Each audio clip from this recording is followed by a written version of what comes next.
Haleluya, Bwana Yesu asifiwe. Nakuletea dondoo za maombi ya Kikristo kwa sababu kuna maombi ya aina mbalimbali.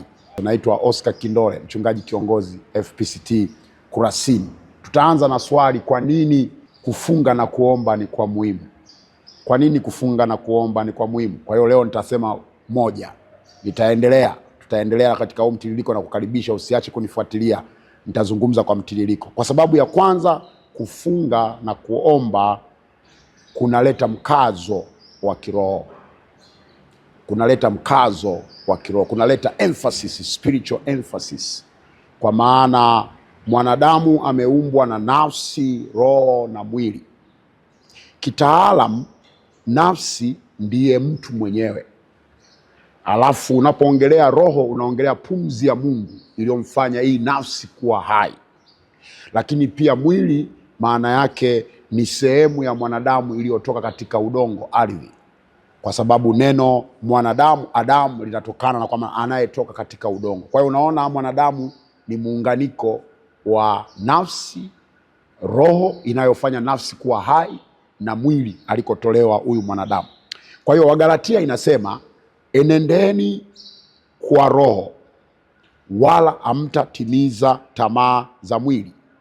Kwa sababu gani? Kwa sababu mwili na roho hushindana katika nafsi. Kwa hiyo maombi yanakusaidia kupata nguvu, hasa unapofunga unapata nguvu za kiroho, unakaza. Tunasema kwanza ni mkazo wa kiroho. Jambo ambalo natakiwa kulifahamu, mwanadamu alipoanguka dhambini, kwa maana Adamu, asili ile ya utakatifu ilipotea. Kwa hiyo asili ya dhambi ikaingia kwenye mwili wa mwanadamu. Ndio maana mtoto akizaliwa anakuwa na chembe hai za uovu. Unaona katoto kanakuwa kanang'ata, maziwa kama hayatoki kwa mama kanaanza kung'ata, kadogo kakorofi. Hiyo asili sio ya utakatifu. Amezaliwa kwa namna ya mwili, amezaliwa kwa namna ya kibinadamu. Kwa sababu hiyo, kumbe Ukristo wenyewe unataka mtu azaliwe mara ya pili. Yesu anamwambia Nikodemo, ukitaka kuingia ufalme wa Mungu lazima uzaliwe mara ya pili. Kwa nini kuzaliwa mara ya pili? Mantiki ni kwamba Ukristo wenyewe unataka uzaliwe kiroho. Maana yake roho yako izaliwe mara ya pili. Inazaliwaje? Ukisoma maandiko utaona ni kwa kumwamini Kristo. Unapomwamini na kumpokea kama mwokozi wa maisha yako, unazaliwa mara ya pili. Sasa kuzaliwa huku kwa mara ya pili si kwa mwili, ni kwa roho. Yohana 1:12-13 inasema, bali wote waliompokea aliwapa uwezo wa kufanyika watoto wa Mungu, ndio wale waaminio jina lake.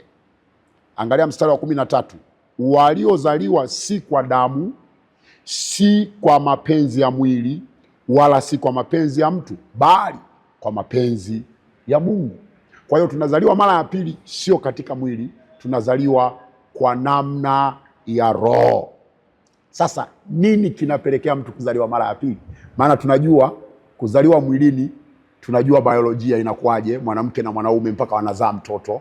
Maana yake kuna mbegu inayosababisha mtoto kuzaliwa. Kuzaliwa mara ya pili pia kuna mbegu inayosababisha mtu kuzaliwa mara ya pili. Mtume Petro anaieleza hii katika waraka wa kwanza wa Petro 1:23. Anasema, mmezaliwa mara ya pili, si kwa mbegu iharibikayo, bali kwa ile isiyoharibika, kwa neno la Mungu lenye uzima lidumulo milele. I like that. Hii naipenda sana. Tunazaliwa mara ya pili kwa neno la Mungu. Hatuzaliwani. Mimi watoto wangu hawajazaliwa mara ya pili, wamezaliwa kwa mwili. Kwa hiyo nisipotee, tusiende mbali, turudi kwenye point. Kufunga kuna mkaza mtu yale maisha yake ya pili ya kuzaliwa mara ya pili. Ndio maana Mtume Petro yeye anakaza kwenye waraka wa kwanza wa Petro 2:2, anasema, kama watoto wachanga mliozaliwa sasa, yatamanini maziwa ya akili yasiyogoshiwa, ili kwa hayo mpate kuukulia wokovu. Maana wokovu ni kuzaliwa mara ya pili. Tafsiri ya Kiingereza ya Amplifier inasema, kwa maziwa yasiyogoshiwa ya neno, yani like newborn babies long for the pure milk of the word. Haya maziwa yasiyogoshiwa ni ya neno la Mungu, yatakayo kufanya mtu wa Mungu kukulia wokovu.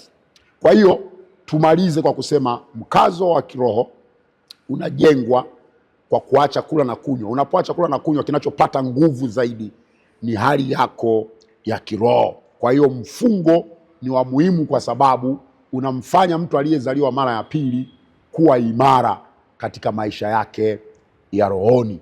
Kilichozaliwa na mwili ni mwili, kilichozaliwa na roho ni roho.